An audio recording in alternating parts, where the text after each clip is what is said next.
Good morning. Welcome to Unitarian Universalist Church in Eugene. Whether you are new to this gathering or have been joining us for weeks, months, or years. Welcome to our small corner of the web of all existence.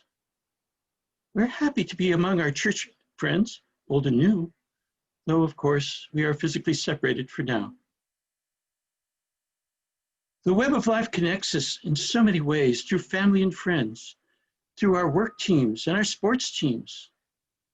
We all rely on air to breathe and water to drink and the many riches of the world in which we live. We adorn our houses with plants which provide beauty and shade and give us the oxygen that we need to breathe. We enjoy companionship of our pets, dogs and cats, fish and birds. Plants and animals are a source of our food. Farmers, food processors, people transporting and warehousing the food, and the grocers are all part of this web of all existence that we rely on every day. Authors connect with readers. Playwrights and actors connect with audiences. Musicians and artists connect with their fans and with each other, all part of our web. We hike up mountains to appreciate the beauty of our forests and see vistas of our wonderful world. We go to the beaches and enjoy the waters of lakes and oceans. We surf through the biggest of waves. We kayak down raging rapids to appreciate the power of the earth that we live on. We are connected to people we have never met through our common needs and wants. We all want to be safe, to have the resources needed to raise our families well. We want an education, a way to be productive in our communities. We all want a protected place to spend nights against the dangers from other people and from animals and from extremes of weather. Above all, we seek respect for those who we are and for compassion when we suffer losses. Because we are all connected, we need to respect each other and everything else in our interconnected web of life. Welcome, everyone. I have a few announcements for you this morning that are actually quite important. Vote, yes, in November, but also vote now, today, after the service, for who you would like to see be on our search team to choose your next minister who will hopefully be with you by August of 2021. So make sure you go to that email that you were sent and fill out your response so we can get going and become a church actively in search. Secondly, I want to invite you to the second, or I believe maybe it's the third now, of the Access forums that are happening. It will happen today at 2 o'clock. The guest speaker will be the Reverend Philip Schulman, and he's a UU minister who went to Star King School for Ministry, and the title of his presentation is The Struggle and Dignity of a Minister with Traumatic Brain Injury, Post-Traumatic Spiritual Gifts. I invite you into a time of listening and interacting with Philip and being able to ask questions and offer your own insights. Please join us. If you want to know where to find the Zoom link, please go to the website and to the newsletter Weekly Connections. And last but not least at all, the book sale is back. We're doing things COVID style. So here's what you need to do. You need to go to your bookshelves, because I know you spent all of COVID reading all those books that you never got to read. Now that you're done with them, the church has need of them, and probably somebody else in our community. So gather them up, and if you can, if you have the time, try to bag them or box them by genre. And what's going to happen is you can drop them at our church this Wednesday, this Friday from 10 to 2. And again on the 9th and the 11th from 10 to 2. If you forget everything I'm saying, go to the Weekly Connection newsletter. All the details are in there. The book sale is going to happen in October. It's going to be probably a drive-in. Here's your bag of books. See you later, bye. I think you can do pre-orders. Anyway, go to that article, but please, we have need of your books. Please make sure to donate what you can. And I believe that's it for today. Let us continue with worship.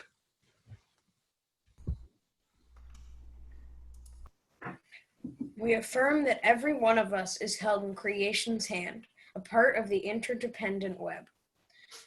And hence, strangers need not be enemies, that no one is saved until we are all saved, where all means the whole of creation.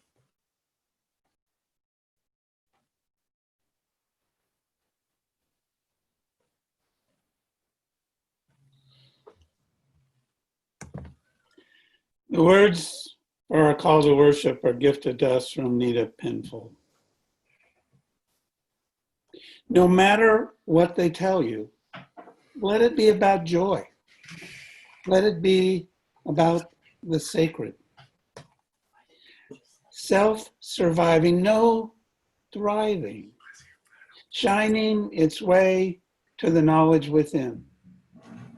Let it be about blossoming, the unfolding of the universe through you, because the story of you begins 15 billion years ago with that first flash of being.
Today's meditation begins with a short poem by Wendell Berry, inviting us into the woods. Part the out-thrusting branches and come in beneath the blessed and blessing trees. Though we may be silent, there is song about us. Though we may be dark, there is vision about us. Though we may be heavy, there is flight around us. I invite you into the presence of breath, spirit, and nature.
Suzanne, you have to.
I wrote this poem inspired by Lewis Carroll and the Adventures of Alice in Wonderland.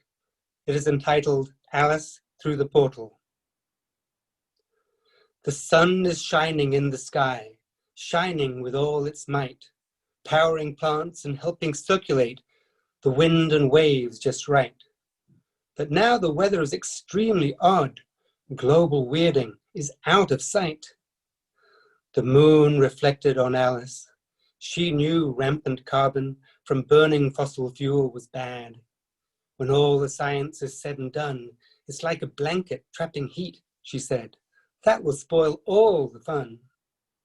Glaciers are melting, the oceans is rising, soils are dusty and dry. This much is true. We know the reason why, and we know what to do. Draw down carbon in the sky. Planet Earth is going, gong. Stop this mad insanity, cried the Hatter. The oily way is not the only way. To make things better, spin a yarn, knit a tale. Stories and vision matter. It's down the rabbit hole into a multiverse, said the fox. With forethought and hindsight, we've opened Pandora's box. The way out is through parody, parable, and paradox. Personal and planetary destiny compressed into a black hole. Gravity of a common global grief opens a wormhole. With uncommon grace and gratitude, chrysalis of compassion heals the whole, holy and whole.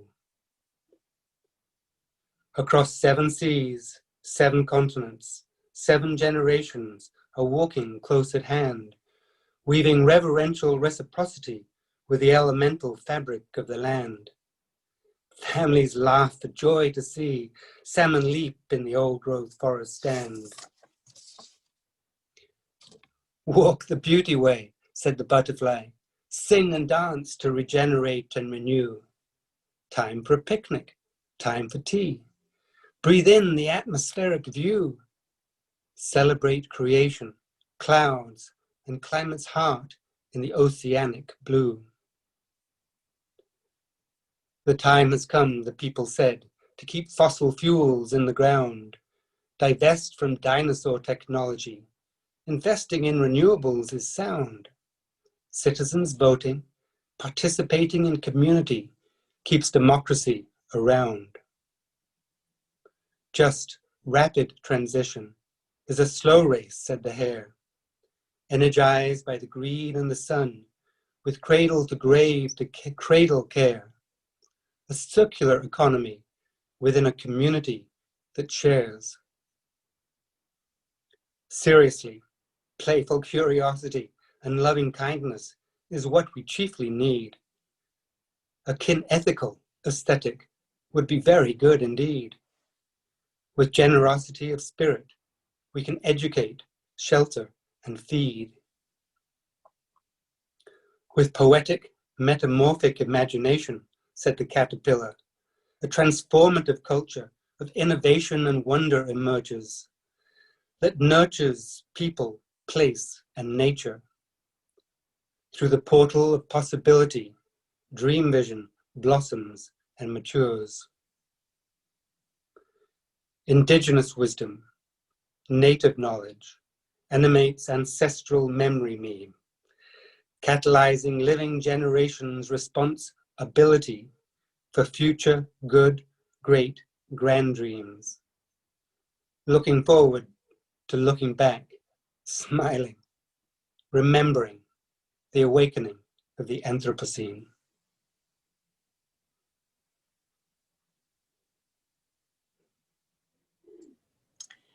Thank you so much, Keith. And thank all of you for joining us for this celebration of our dear universe and of the interdependent web of all existence. And thank you to all who sent in pictures and are sharing them today.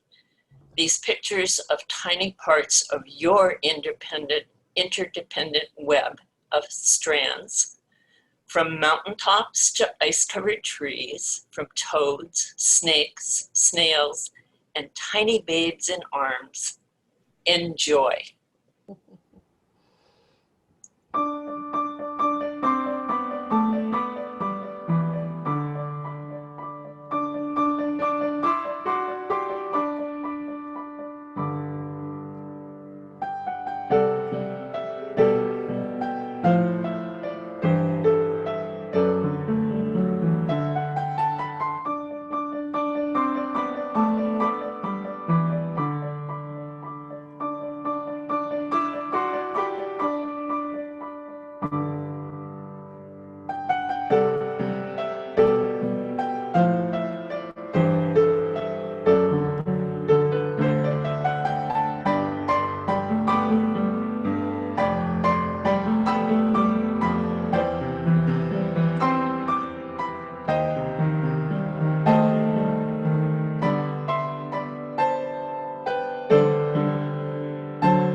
Thank you, Suzanne, and thank you to all who gifted us with those beautiful and sometimes humorous and in many ways touching visual images.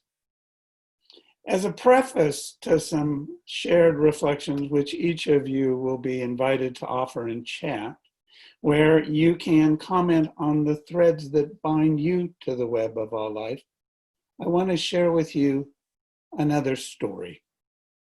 It's an ancient story that has appeared in various forms in a number of traditions. The version I know is one I heard from the storyteller and wise man Michael Meade from Vashon Island, Washington, and the Portland-based storyteller Will Horniak. The story takes place in a cave. It may be far away or perhaps not so far from right here.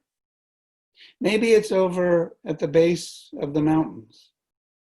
I suspect it might be somewhere near the base of North Sister. The entrance to this cave is hidden amongst a jumble of huge boulders. Its path is hard to find because the entrance is across hard rock that leaves no visible pathways. But if you know the way, or if you are very lucky, you might come across this cave.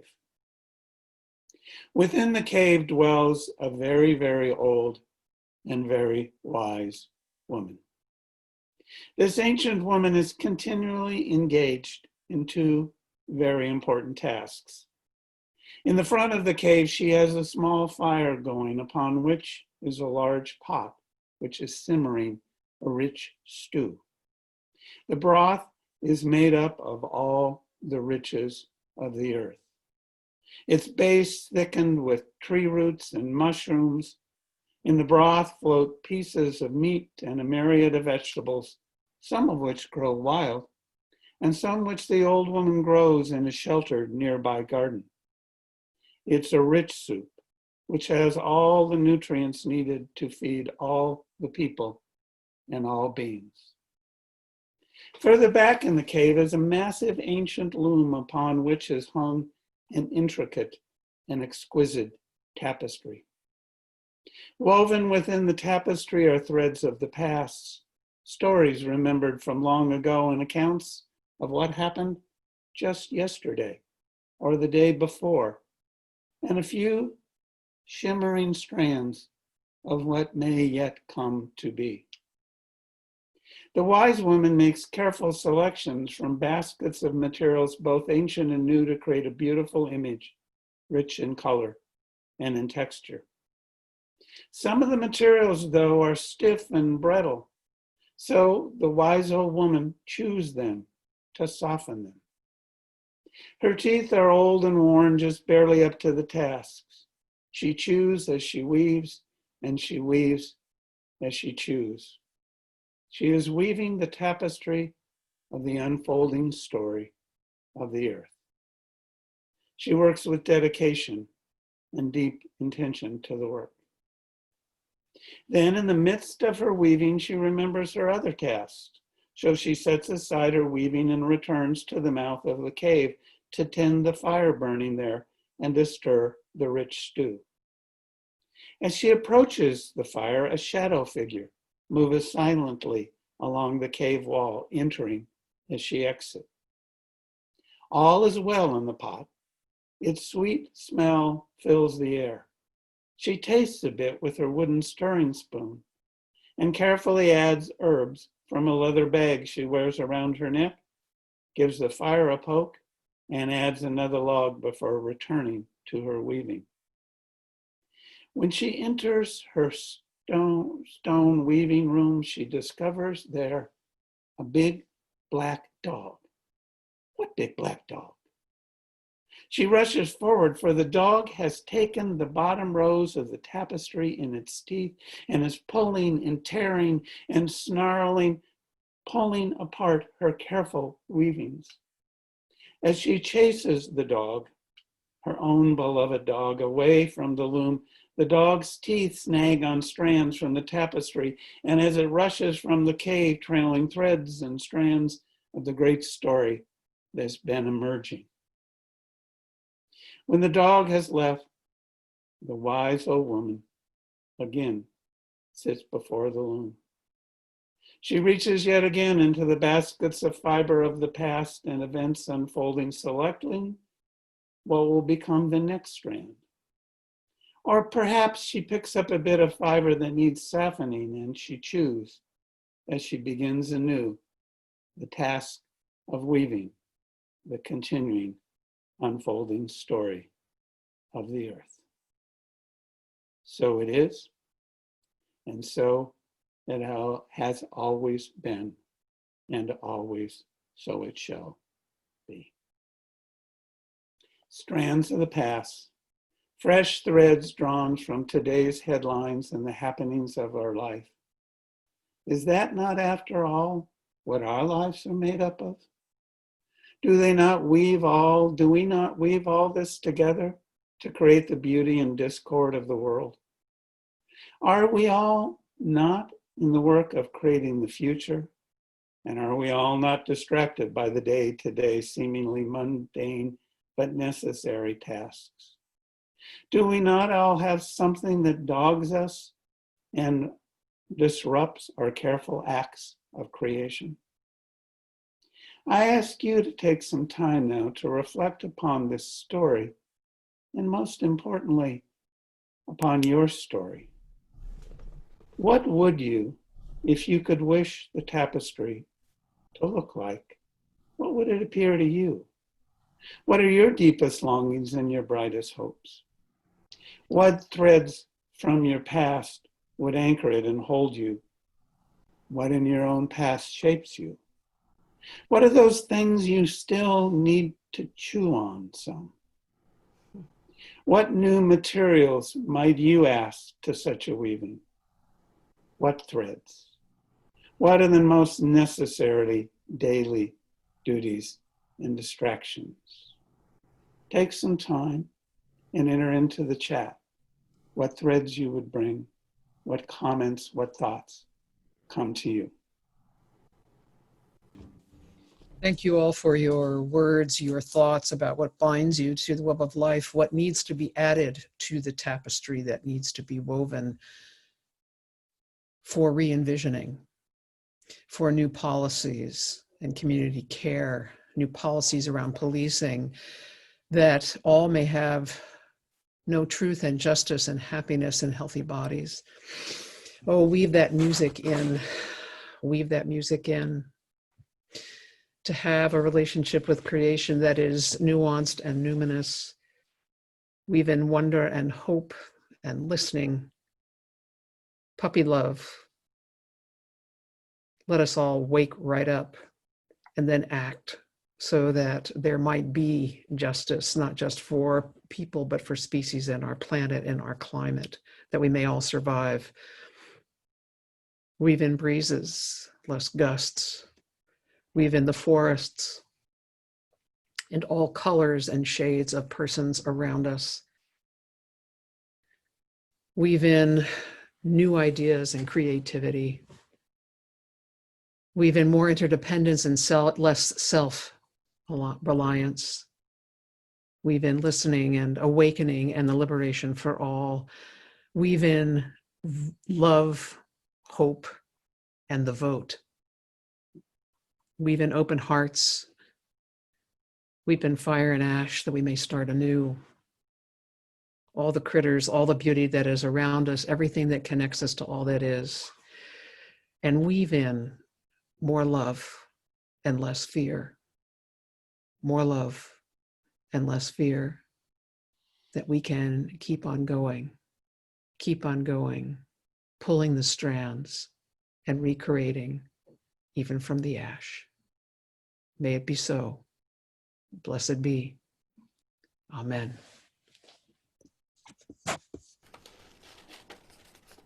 As we extinguish our chalice flames, I read the adapted words of Reverend Matt Meyer.